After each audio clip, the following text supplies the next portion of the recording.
ฮารอยแม่ร้อนพันนี่จิยังอร่อยฟินไปกว่าการได้กินข้าวแช่หนอ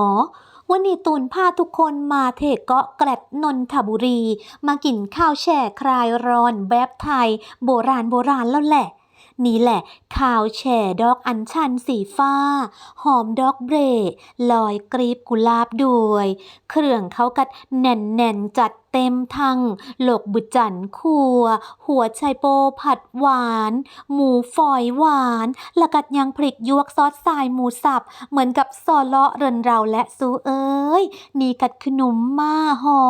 เป็นขนมไทยโบราณอาหารว่างโบราณกินข้าวไม่กินหวานสันดานไพร่แหละเขาว่าพนันต้องตามด้วยมายงชิดลอยแก้วซอมหวานช้ำหอมน้ำดอกเบรดกินแล้วสารึกาจริงๆวันนี้ตูนกินเพื่อทุกคนแล้วเด้